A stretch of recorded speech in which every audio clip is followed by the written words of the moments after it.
सहोवाच अक्षराधिकरण है। इस पर ब्रह्मसूत्र में 2 अधिकरण है। अभिवदंती तक का लेकर एक है अक्षराधिकरणम 1, 3, 10 से 12 तक, और अस्थूलम अणु इत्यादि को लेकर के उभयलिंगाधिकरणम, उभय लिंगाधिकरणम 3, 2, 11 से 21वें तक 11 सूत्रों में। उभय लिंगाधिकरणम 3, 2, 11 से 21। अक्षराधिकरण 1, 3, 10 से 12 3 सूत्रों में 2 अधिकरण बना हुआ है। इस पर ब्रह्मसूत्र में विशेष विचार किया, अक्षर शब्द का अर्थ किया है और अस्थूल से क्या माना जाए इस चीज का। जो निर्णय वहां है वही यहाँ पर भी आएगा विचार, देखिए भाष्य में आएगा। मंत्रार्थ ऐसा है, सहोवाच स याज्ञवल्क्य, उस याज्ञवल्क्य ने हवाच, उसने कहा एतद्वै तत्, जो पहले मैं तुमको विचार करते सुनाया था उशस्त ब्राह्मण में, चाक्रायण के ब्राह्मण में, वह एतत् शब्द अर्थ है। एतत् मने जो उशस्त ब्राह्मण में कहा हुआ त्वम पदार्थ, त्वम पद का लक्ष्य, और वही यह है तत्, जो कि कहोल ब्राह्मण में बाद में निर्णय किया गया तत्पदार्थ का स्वरूप है। वो क्या है? वो अक्षर है। पूर्व ब्राह्मणों में भी हमने इसी का कथन किया, लेकिन वो अस्पष्ट होने के नाते पुनर्विवेचन करता हुआ सगुण सोपाधिकता से आरंभ करके निरुपाधिक की ओर कथन करने जा रहा। सोपाधिक से निरुपाधिक की ओर ले जाते वक्त भी पहले तर्क प्रदान करके विचार हुआ, फिर आगम प्रदान करके विचार हुआ, वह सोपाधिक स्वरूप को विचार करने के बाद अब पुनः आगम प्रदान निरुपाधिक स्वरूप का चिंतन हो रहा है। इसे कहते हैं वह जो उशस्त ब्राह्मण में का हुआ ही यह है। या तो एतद का अहम अर्थ में लेना है ना, यह जो उशस्त ब्राह्मण में वही वह जो कहोल ब्राह्मण में कथित अक्षर तत्व से कहा जाता है गार्गी। और मैं कहता हूं ये बात नहीं, ब्राह्मणा भी वदंती, दोनों दोष दूर कर दिया। 2 दोष आया था ना यहाँ पर, हो अप्रतिपत्ति या विप्रतिपत्ति। अप्रतिपत्ति इसलिए नहीं है क्योंकि भाई ब्राह्मण लोग ऐसा बोलते हैं, इसे मैं जानता हूं इसलिए प्रतिपत्ति है मेरे पास। लेकिन विप्रतिपत्ति भी इसलिए नहीं है क्योंकि जो है ब्राह्मण लोगों का कथन है, उसे विप्रतिपत्ति भी खत्म हो गई, विरुद्ध प्रतिपत्ति भी नहीं है। तो अपने ऊपर आए दोनों दोषों को इस तरह से वह दूर कर लिया। न तो मैं अवाच्य का कथन कर रहा हूं कि ब्राह्मणों का कथन को अनुवाद कर रहा हूं, इसमें अवाच्य का वचन कथन नहीं हो रहा है, अतएव विप्रतिपत्ति नहीं। और मैं जानता नहीं इसलिए अवाच्य करके मौन रह जाता, वो भी अप्रतिपत्ति दोष आता, वो भी नहीं है। इसलिए ब्राह्मण विवंती से शब्दों के माध्यम से उसने दोनों ही दोषों को दूर कर लिया। अनुवाद करने के कारण से अवाच्य का कथन नहीं हुआ, विप्रतिपत्ति नहीं रहा, और जो अनुवाद में कर रहा हूं उसका ज्ञान मेरे को है, अतएव मेरे के अंदर अप्रतिपत्ति भी नहीं। यदि अप्रतिपत्ति होती तो मैं उसका अनुवाद ही कैसे करता? ब्राह्मण लोग ऐसा बोलते, ये भी नहीं मालूम होता हमें। आज एक शब्दावली है, इन दोनों दोष दूर कर दिया। वह अक्षर तो कैसा है? गार्गी तो पूछी नहीं, अपने तरफ से जवाब देने लग गए। वह अक्षर अस्थूल है, अननु है, अरस्व है और अदीर्घ है, अतः परिमाण से रहित है। ये चारों परिमाणवाचक है, स्थूल, अणु, ह्रस्व, दीर्घ। चारों का निषेध करने का तात्पर्य है परिमाण शून्य है।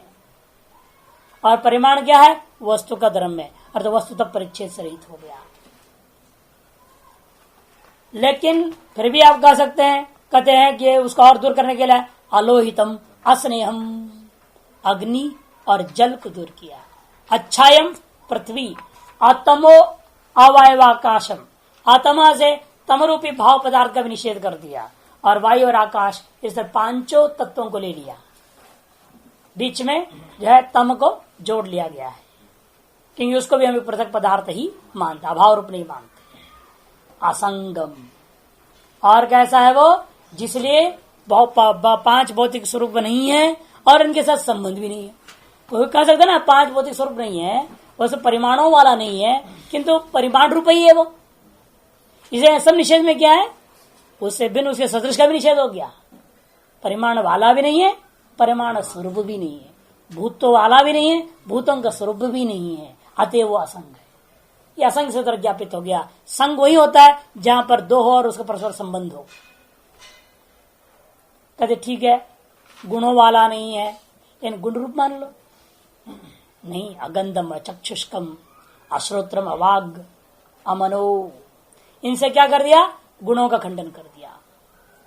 क्योंकि ये सब गुण है ना, गंध, अचक्षुष में चक्षु की देख रहे हो, क्या है रूप, श्रोत्र में अश्रोत्र में शब्द, अवाक बने जो कर्मेंद्र का भी निषेध, मन का विषय का भी निषेध, मन के गुण का भी निषेध कर दिया।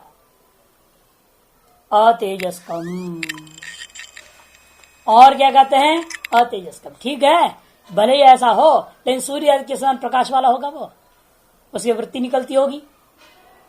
जैसे कोई कहते हैं इंद्रिया नहीं है, इंद्रियों का विषय नहीं है, लेकिन इंद्रियों का वृत्ति रूप है।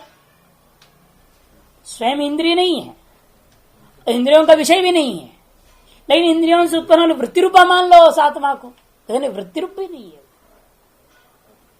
जैसे सूर्य का प्रकाश क्या किरण आते नहीं, किरणों वाला है वो, स्वप्रकाश है, सूर्य प्रकाश स्वरूप भी है, सब बोलते हैं, किरणों के माध्यम से ही वो ग्रहण करता है, अतः किरणों वाला है, रश्मिवान है, अंशुमान है। तद्वत क्या, ये आत्मा भी अंशुमान है, तेजस्वान है वो। कहते न अतेजस कम, वृत्तिमान भी वो नहीं है, अर्थात वृत्तिमान भी नहीं, वृत्ति रूप भी नहीं, खंडन हो गया। अप्राणम अमुखम, अप्राणम अर्थात जो प्राण वाला भी नहीं है, प्राण रूप भी वो नहीं है, न तो मुख वाला है। ये द्वार का तात्पर्य मुख, मुख से तात्पर्य ये मुख से नहीं, किंचित द्वार, कोई भी द्वार को हम मुख शब्द से कहते है कि नहीं। छेद है, गड्ढे हैं वहां पर, गड्ढे का मुख में मत डालो, हाथ बोलेंगे ना, सांप अंदर होगा क्या पता, उसमें मुख ही कहा जाता है। माने कोई भी चीज हो, प्रवेश का जो माध्यम बन जाए जो, उसको हम द्वार को मुख शब्द से कह देते हैं। इसी प्रकार ये जो आत्मा है, अक्षर है, ये किसी का द्वार भी नहीं है, अरे किसी को प्राप्ति का साधन भी नहीं है। अमात्रम, वो माप वाला नहीं है, वो किसी भी प्रकार से लंबाई चौड़ाई ऊंचाई सब वाला गहराई वाला नहीं था, तो पहले खंडन हो गया। न मोटा है ना दुबला है, लेकिन 10 लीटर 20 लीटर में नाप हो सकती है उसकी। अरे लंबाई चौड़ाई नाप नहीं कर सकते, जैसे पानी का लंबाई चौड़ाई नाप सकता है कोई नहीं, वो तो लीटरों में नापी जाएगी, लेकिन किलो में नापा जाए। आजकल दूध भी किलो में हो गया, लीटर क्या, पानी भी किलो में हो गया, 1 किलो। तो कहते वो भी नहीं, अमात्रम, किसी भी प्रकार का माप का विषय नहीं हो सकता है। अमात्रम, अनंतरम, अबाह्यम, उसमें न तो कुछ अंदर है न तो कुछ बाहर है। उस आत्मा के भीतर भी कुछ नहीं है, उस आत्मा के बाहर भी कुछ नहीं, न अंदर न बाहर है। अर्थात अंत बाह्य भेद का कारणीभूत उपाधि उनका भी निषेध कर दिया, सर्वोपाधि निषेध कर रहे हैं। कहते चलो खाता पिता तो होगा आत्मा, कर्तृत्व भोक्तृत्व तो होगा, कहते न तदश्नाति किंचन, न तदश्नाति कश्चन। किंचन हमने भोक्तृत्व निषेध, कश्चन हमने कर्तृत्व का निषेध कर दिया। वह न स्वयं कुछ खाता है, न उसे कोई खाता है।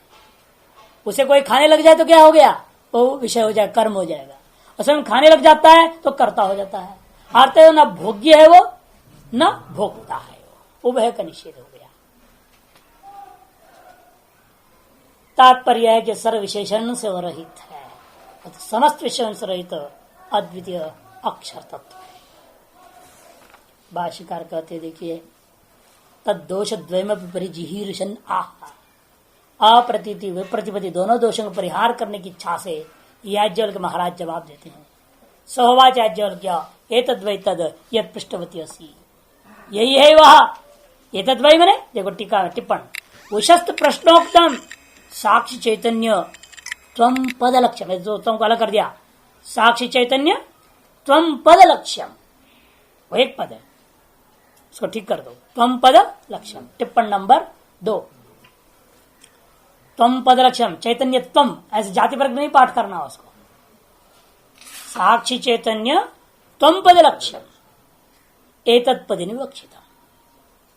और कहोल प्रश्नोक्ता तत्पदार्थ तत्शब्दार्थ, या अनंतर में जो तद है ना, एतद्वै तत्, एतत् से उशस्त का लेना त्वम पदार्थ का लक्ष्य, और तत्शब्द से तत्पदार्थ का लक्ष्य भूत तत्व को ले लेना।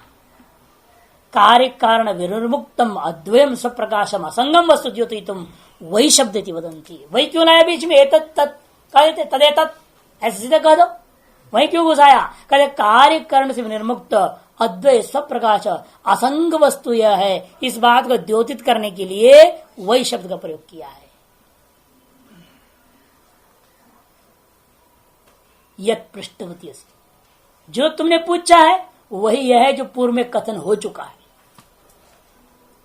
कसिन खुलो आकाश हो तो प्रत्यक्षित, किसमें आकाश हो तो प्रोतय कर, तुम्हारा जो प्रश्न है ना उसका जवाब तो मैंने पूर्व में ही दे चुका हूं, लेकिन मैंने लक्षित कर दिया था, तुम ग्रहण नहीं कर पाई, समझ नहीं पाई। जब उषा से वार्तालाप हो रहा है कौल से, वो तो वही तो थी, बाद उसने भी प्रश्न पूछा है इसलिए, लेकिन समझी नहीं है, इसलिए हम तुमको अपने हिसाब से दोबारा तुमको उसी हिसाब से कहेंगे जो तुम समझ लो। किम तत्, किसमें वो तो प्रोते अक्षर, वह अक्षर है। यह न क्षीयते न क्षर दिवा दिवा अक्षरम, यह न क्षीयते न क्षर दिवा यदि अक्षर, जिसका कभी क्षय ना हो और क्षरण भी ना हो। क्षय और क्षरण दो भिन्न चीजें हैं। क्षय होता है जो जैसा वैसे दिखता है, लेकिन धीरे धीरे अंदर अंदर खत्म होता है। और क्षरण होता है जो खाली होता है दिखाई दे, जैसे आप पानी है टंकी से गिर रहा है, टप टप जा रहा है, तो क्या होता है, टंकी का पानी घटता हुआ दिखता है। दोनों से लक्षित क्या, इसलिए अव्ययम, दोनों में व्यय है। क्षय हो रहा हो तो भी व्यय है, क्षरण हो रहा हो तो भी व्यय हो रहा है, अतएव अव्यय है वो, ये सिद्ध करना है। दोनों का निषेध कर दिया। इसे इस दो व्युत्पत्ति की, न क्षीयते न क्षरति वाइति अक्षरम, प्रत्येक अभिनम ब्रह्मैव तद अक्षरमिति ब्राह्मणा अभिवदन्ति। कहने का तात्पर्य प्रत्येक से भिन्न ब्रह्म ही है वह अक्षर, तो जैसे ब्राह्मण लोग कहते हैं। तद अक्षरम हे गार्गी ब्राह्मणा ब्रह्मविदो अभिवदन्ति। ब्रह्म ब्राह्मण से जातिता नहीं, वर्णता, कर्मता, आश्रमता नहीं, किंतु कह दिया ब्रह्म ज्ञानी है वो, ब्रह्म विदो अभिवदन्ति। ब्रह्मवेत्ता को यह ब्राह्मण कह दिया, जिसने ब्राह्मण्यता को प्राप्त किया, जिसको पूर्व में कहा था ब्राह्मण्यता क्या चीज है, निध्यासन का जो लक्ष्यभूत जो स्वरूपानुभूति है, तत्संपन्नता ही ब्राह्मण्यता, तद्वान का नाम ब्राह्मण, तारस ब्राह्मण अभिवंती अर्थात ब्रह्म विदो अभिवदन्ति। ब्राह्मणाभिवदन कथन, इस मुख से क्या कर दिया, याज्ञवल्क्य ने बच गया दोनों दोषों से। ब्राह्मण का अभिवदन है ये, ऐसा कहते हुए क्या किया याज्ञवल्क्य ने, ना हम अवाच्यम वक्ष्यामि न च न प्रतिपद्य मित्यम दोष परिहरते। ये भी नहीं हुआ अब यहाँ अवाच्य का मैंने कथन किया, ऐसा भी नहीं हुआ। अब मेरे के अंदर प्रतिपत्ति ही नहीं है, ये बात भी खंडन हो गया। तो परंपरा मेरे को प्रतिपत्ति है, आगमतः प्रतिपत्ति है, और उसी आगम का अनुवाद करने से अवाच्य का कथन भी नहीं। आगमत प्रतिपत्ति प्राप्त होने से अप्रतिपत्ति दोष दूर हो गया, और प्रतिपन्न वस्तु का ही मैं अनुवाद मात्र किया हूं, अतः अवाच्य का कथन भी नहीं किया, वे प्रतिपत्ति भी गई। इति एवं दोषत्वं परिहरति, इस प्रकार से दोषत्व का परिहार कर दिया जो है याज्ञवल्क्य महाराज ने। यदि प्रश्न का जवाब तो हो गया, गार्गी तो मौन बैठी, आगे बोली भी नहीं। जो पहले जवाब समाप्त हो तो खट्टी बोल दिया, कैसे न खुला आकाश हो तो झटती बोला किंतु अक्षर, कुछ नहीं बोली। उसको उतने से लक्षित हो गया है, समझ में आ गया है, इसलिए आगे बोलने की जरूरत नहीं है उसको। लेकिन बाकी को अभी समझ में नहीं आया है। बाकी तो मध्याधिकारी है ना, मध्यमाधिकारी लोग हैं, इसे उन लोगों के लिए याज्ञवल्क्य अपने तरफ से व्याख्या करते हैं, जैसे हमारे आपके लोगों के लिए ही व्याख्यान हो रहा है अस्तु न मननु इत्यादि। गार्गी के लिए जरूरत नहीं, गार्गी के लिए हो गया जवाब। इसलिए कहते एवं अपाकृत प्रश्न पुनः गार्ग्या प्रतिवचनम द्रष्टव्यम। अपाकृत हो गया प्रश्न। लेकिन पीछे गार्गी तो बोली नहीं, लेकिन आपको कल्पना करनी पड़ेगी गार्गी बोली है ऐसा मान लेना पड़ेगा। पुनः गार्ग्या प्रतिवचनम द्रष्टव्यम ब्रूहि किंतद अक्षरम यद ब्राह्मण अभिवंती इति। ऐसी कल्पना करो, बीच में अध्याय करो, या तो नहीं तो कोई रास्ता नहीं, वो तो बोली नहीं, श्रुति में तो है नहीं, इसलिए अपने तरफ से अध्याय कर लेना पड़ेगा। गार्गी ने ऐसा पूछी थी, क्या पूछी है वो, किम तद अक्षरम यद ब्राह्मणवंती ब्रूहि तत्। जो ब्राह्मण लोग अक्षर तत्व का वर्णन करते हैं वो जैसा वर्णन कर रहे वही तुम सुना दो। इत्युक्ते आह, ऐसा उसके प्रश्न पूछे जाने पर जवाब में कह रहे हैं अस्थूलाम तस्थूलाद अन्यत भवति। वो जो अक्षर तत्व ना वह स्थूल से भिन्न है। ब्राह्मणानां चेत स्वसंवेद्यम तरी घटाधिवत निर्देश्यम स्यात्। क्योंकि ब्राह्मण अभिवंत्य कहा, यदि ब्रह्मवेत्ता लोगों का अनुभूति का विषय है वो वेद्य हो गया, यदि वेद्य तो फिर घटादि के साथ उसका निर्देश होना चाहिए ना। तब कहते नहीं, उसका स्थूलत्व में भी निर्देश नहीं हो सकता। अस्थूलम तस्थूलाद अन्यत बहुत, स्थूल से भिन्न है। स्थूल से भिन्न है का मतलब सूक्ष्म है। एवं तरी अणु न अणु, यदि अणु है कहोगे, यदि नहीं नहीं हो तो अणु है, अणु से भी भिन्न है। अस्तुतरी रसम, चलो सूक्ष्म भी नहीं अत्यंत स्थूल भी नहीं, छोटा है। कहते अरस्वरम, छोटा भी नहीं है वो, तो लंबा है। एवं तरी दीर्घम नापि दीर्घम विद्याधीर्घ, इसे न छोटा है न लंबा है, न वो मोटा है न सूक्ष्म है। इसका मतलब क्या हुआ, कहते एवं एते चतुर्भी परिमाण प्रतिषेध है। ये परिणाम लिख दिया है, ठीक करो, परिणाम नहीं परिमाण प्रतिषेध। नाम हो गया मान को उल्टा हो गया, नाम उलट गया। अन्य ग्रंथों में सही होगा, जिनकी यहाँ गड़बड़ है वही करो, नहीं सब कर दोगे। ये अलग अलग पुस्तकें सबके पास है। आप चतुर्भी परिमाण प्रतिषेध ही द्रव्य धर्म प्रतिषिद्धो न द्रव्यम तद अक्षरम इत्यर्थ। इन परिमाण का प्रतिषेध के द्वारा मन द्रव्य के धर्मों का ही प्रतिषेध कर दिया। जब धर्म का प्रतिषेध हो गया, धर्मों के बिना धर्मी कहां से रहेगा, इसलिए द्रव्य ही नहीं है, यह सिद्ध हो गया।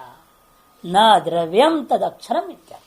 इसलिए इसका तात्पर्य है वह अक्षर तत्व को तुम द्रव्य कोटि में नहीं रख सकते हो।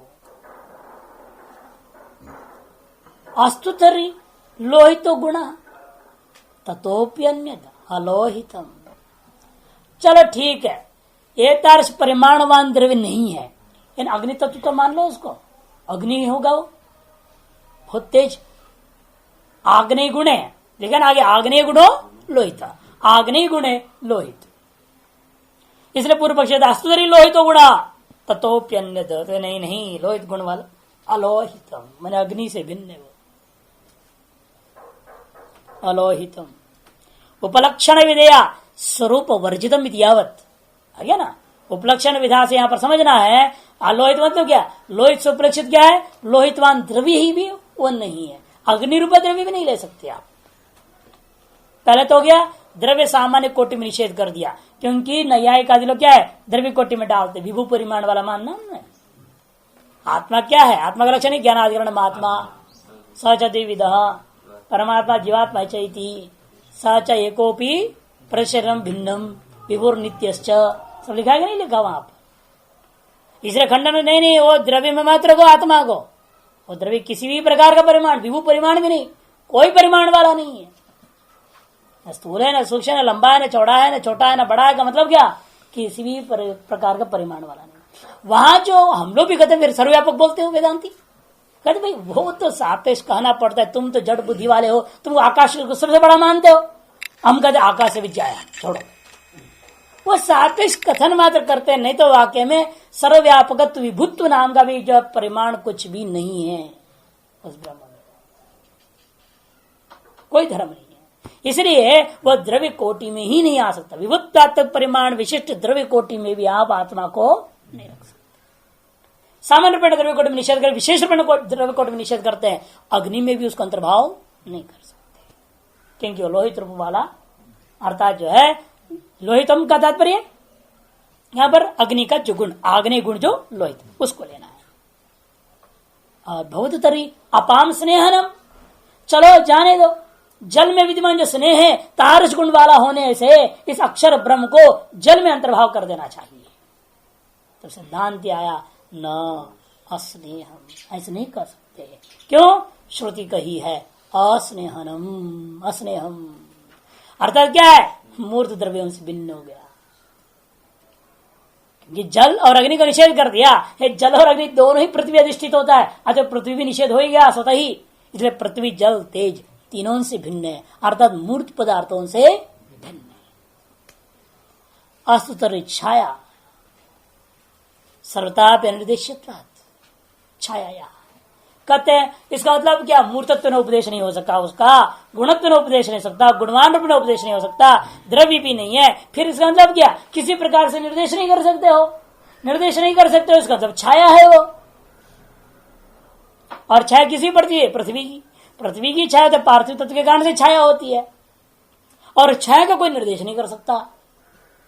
पृथ्वी का तो निर्देश हो सकता है, गंधवती पृथ्वी कहा दोगे आप, लेकिन पृथ्वी की छाया का लक्षण करो, कोई लक्षण नहीं कर, निर्देश नहीं कर सकता। इसीलिए उसको छाया रूप मानो अक्षर तत्व, क्योंकि हम निर्देश नहीं कर पा रहे गुण गुणी रूपेण, मूर्तत्व निर्देश नहीं कर पा रहे हो, इसलिए उसको मूर्तों के छाया रूप ब्रह्म है ऐसा मानो। तो कहते नहीं, अच्छायम, अच्छायम कह दिया, सर्वतापि अनिर्देशत्वात् छाया या इति अपि अन्यत अच्छायम, ततोप्यन्यत अच्छायम, छाया भी अन्य, छाया से भी भिन्न है। कौन? ये अक्षर तो इसलिए इसको अच्छायम कहते हैं।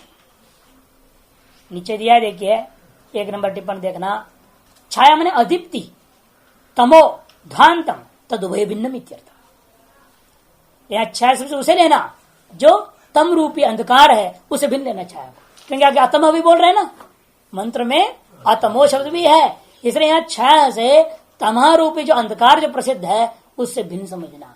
अर्थात क्या? मूर्त द्रव्य सापेक्ष वस्तु को ग्रहण करना है। यहाँ पर पृथ्वी आदि जैसे आपकी छाया पड़ गई, मकान की छाया पड़ गया, पेड़ की छाया पड़ गया, इसका मतलब क्या? मकान पेड़ आपका शरीर सापेक्ष है ना छाया, अंधकार सापेक्ष वस्तु है क्या? अंधकार किसी पार्थिव वस्तु का सापेक्ष नहीं है। इसे तमह शब्द से क्या लेना? स्वतंत्र अंधकार को ले लेना, और छाया शब्द से सापेक्ष, पार्थिव सापेक्ष। अगर जब छाया का निषेध हो गया तो छायावान जो वो जो पृथ्वी था उसका भी निषेध हो गया, अतः तीनों मूर्त द्रव्य का निषेध हो गया। चलो, तीनों मूर्त द्रव्यों से भिन्न फिर अंधकारी मान लो, भाव पदार्थ। अस्तु तर्हि तमो, फिर तमा को मान लीजिए, कहते न अतमः, तम भी नहीं मान सकते हैं, वो अंधकार रूपी भाव पदार्थ भी नहीं है। कि जहां ज्ञान उदय हो जाता है वह ज्ञान रूपी भाव पदार्थ, तमो रूपी भाव पदार्थ, जो माया रूपी भाव पदार्थ है, ये स्वतः नष्ट हो जाता है। तमा ज्ञान माया से पर्यायवाची है, इनका नाश हो जाता है ज्ञान से, अतएव इसको भी हम अक्षर ब्रह्म का स्वरूप मान नहीं सकते। आत्मा भवतु वायु, चलो मूर्तों में से कोई नहीं हो सका, भाव रूपा तम पदार्थ को तुम नहीं मान रहे हो, अमूर्त को मान लो, इसका तो तुम्हारा ब्रह्म अमूर्त है, अक्षर अमूर्त है। कहते नहीं नहीं नहीं, भूत वायु स्तरित चेत अवायु, वायु रूपा अमूर्त ना भी हो, लेकिन आकाश रूपा अमूर्त मान लो। भवेत तरी आकाशम यदि अनाकाशम, अनाकाशम,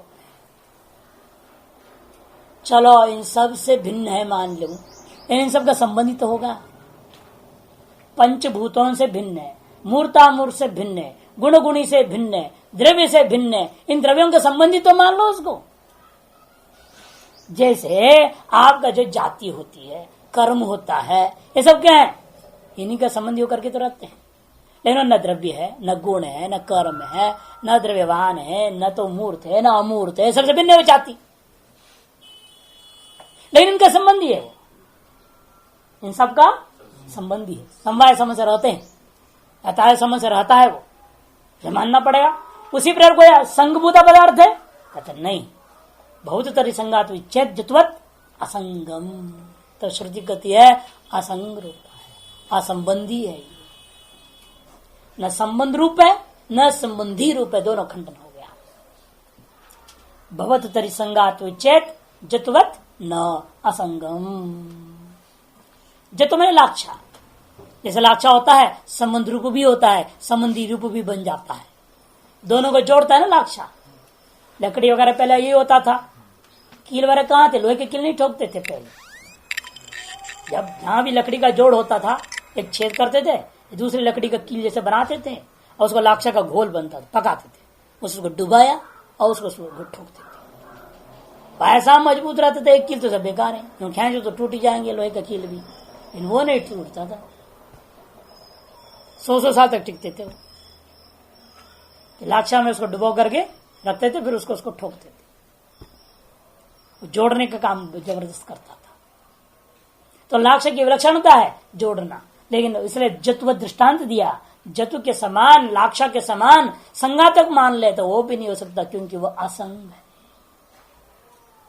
रसवस्तु तरी कहते हैं रसम। अब गुणों का निषेध करते हैं, पहले गुणी का निषेध हुआ, द्रव्य का मूर्तामूर्तत्व में भी निषेध हो गया, संबंध रूपेण भी निषेध हो गया, और संबंधी अपर संबंधी कौन है, गुण, उनका भी निषेध करेंगे। रसवस्तु तरी कहते अरसम, तथा गंधोस्तु चेत अगंधम, उपलक्षण है अन्य सकल गुणों का। असुतरी चक्षु अचक्षुष्कम, नहीं चक्षुर से करणम विद्यते अतो अचक्षुष्कम। गुण भी नहीं, गुणी भी नहीं, मूर्त भी नहीं, अमूर्त भी नहीं, संबंध रूप भी नहीं, किंतु ये संबंध संबंधियों को ग्रहण करने वाला कर्ण है नहीं, कर्ण भी नहीं है वो। इसे अस्तुतरी चक्षु ने अचक्षुष्कम, नहीं चक्षुर अस्य करणम विद्यते, चक्षु इसका कर्ण रूप में विद्यमान नहीं है, क्योंकि बिना कर्ण के देखता पश्यत्य चक्षु शरणोत्य कर्ण, आते हुए इसका कोई कर्ण नहीं और खुद कर्ण रूप भी नहीं।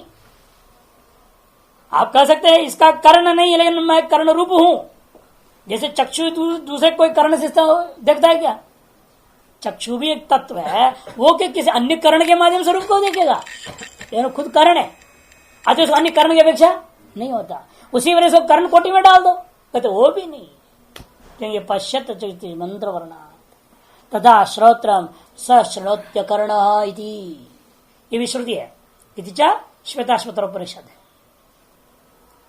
इस प्रकार से वृत्ति रूप विज्ञान का निषेध ला जा रहा है अतेजस्कम। इसके पहले तथा अश्रोत्रम हो गया, बहुतरी वाक, अवाक वाणी रूपा कर्ण भी नहीं, ज्ञान रूपा ज्ञानेन्द्रिय भी नहीं है, वो कर्मेंद्रिय भी नहीं है। अक्षुष में सकल ज्ञानेन्द्रियों का खंडन हो गया और सकल कर्मेंद्र का एक अवाक से खंडन कर दिया, न वह ज्ञानेन्द्रिय रूप है न वह कर्मेंद्रिय रूप है। कहते कोई बात नहीं, तथा अमन अंतःकरण रूप है वो, कहते नहीं वो अंतःकरण रूप भी नहीं, बाह्य कर्णों का निषेध दिया, ज्ञानेन्द्रिय नहीं कर्मेंद्रिय नहीं, और अब अमन से अंतःकरण भी वो नहीं। चलो वो नहीं है, सब कर्ण अलग विराजमान रहते हैं, उनसे निकल वृत्ति रूपा है वो, कहते नहीं तेजो अग्नि आदित्य प्रकाश विद्यते, अग्नि का प्रकाश आदित्य का प्रकाश, इनके प्रकाश में क्या हो रहा है, किरण आप देखते हैं, वह यहां वृत्ति समझना, दार्ष्टान्त में वृत्ति, वहां जैसे अग्नि से क्या होता है, किरण निकलता है तब वस्तु को प्रकाशन होता है, सूर्य से भी किरण निकलता है तब प्रकाश होता है। इसी प्रकार से ये कर्ण वाला भले ही है, ये नहीं है अक्षर तत्व ब्रह्म तत्व, इन कर्णों से निकलता वृत्ति रूपा होगा ना, तभी तो घट आदि को प्रकाशन कर रहा है। इसको वृत्ति रूप मानो, किरण स्थानीय मान लो, तो कहते न अप्राण, कहते क्यों अप्राकृत इत्यादि प्रकाश दस्य न विद्य, नहीं तेजो अग्नि आदित्य प्रकाश दस्य विद्यते, अतेजस्कम कार्य कर दिया, अविद्यमान तेजो अस्य इति तत् अतेजस्कम, अविद्यमान तेजस का उसको कहते हैं अतेजस करता, अग्नि आदि के प्रकाश के जैसे किरण होते हैं, तादृश तेज रूपी किरण रूपी वृत्ति रूपा चीज यहां पर नहीं होता, अतः वृत्ति भी नहीं है, वृत्ति रूपा भी नहीं है। वो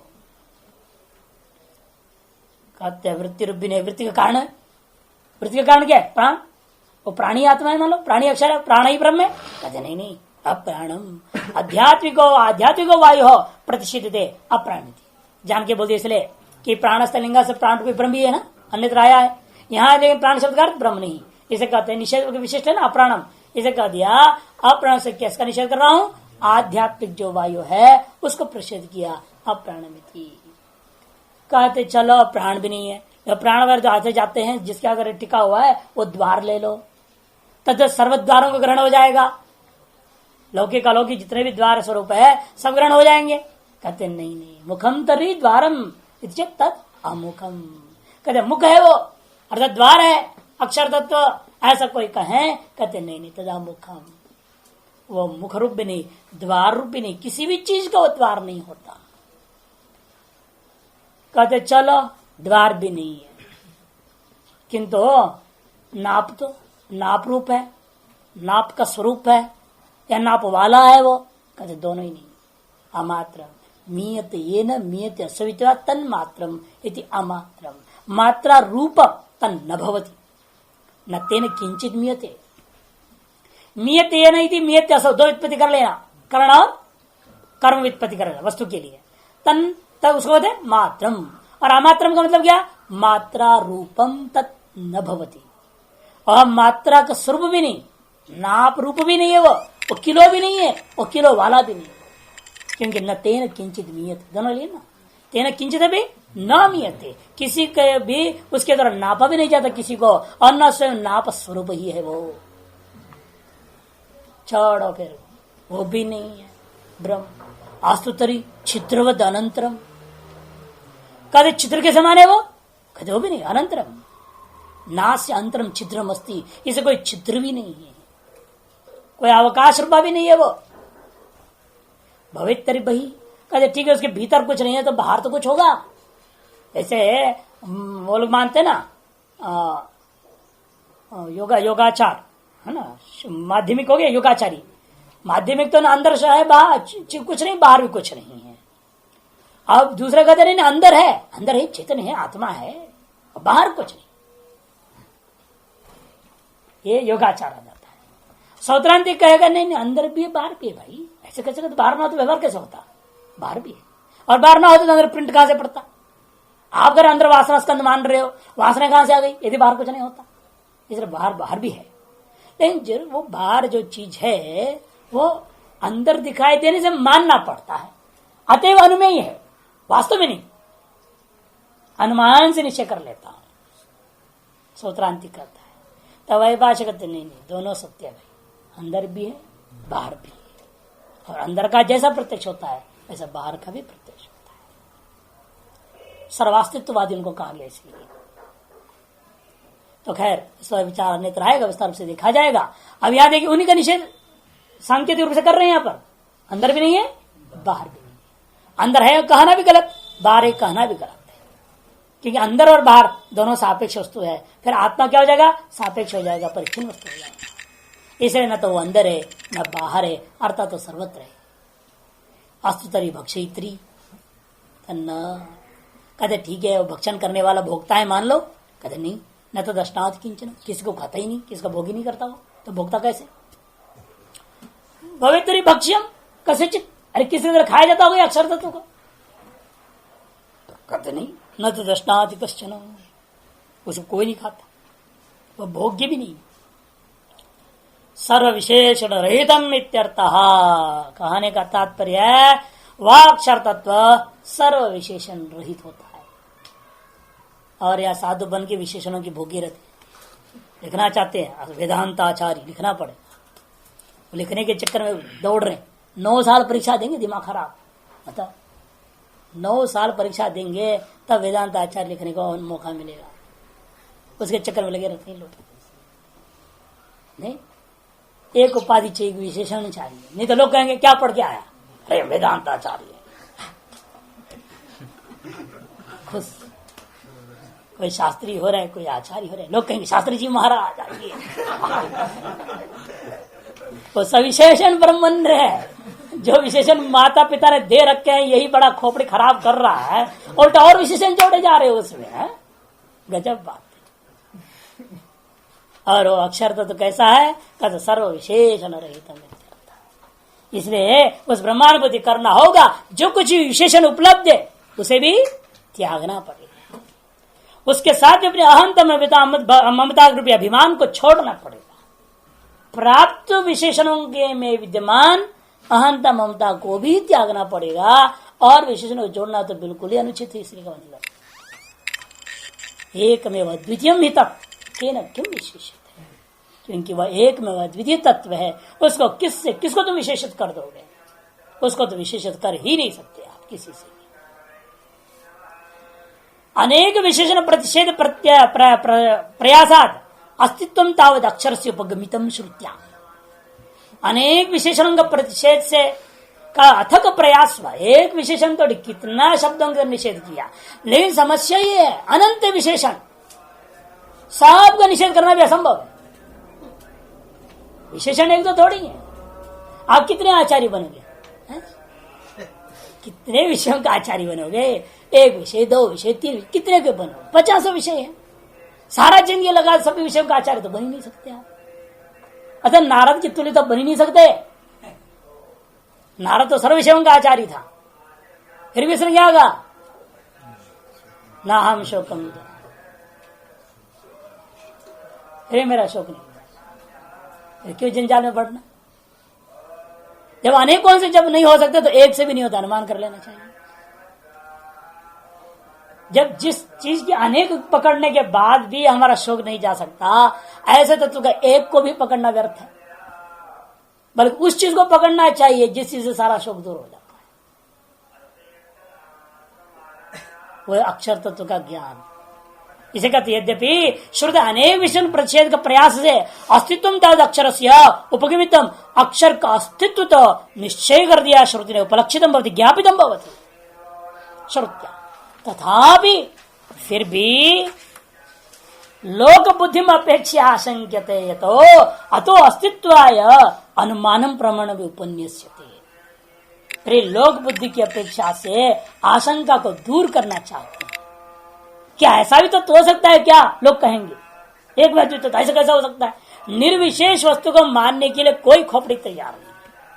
चाहे नैयायिक, बौद्ध, जितने भी दर्शनकार है, सबने सविशेष ही माना। एक माना निर्विशेष शून्यवादी, उसको तो बिल्कुल नास्तिक कर दिया कि उसे शून्य करे, वो भी गलत है।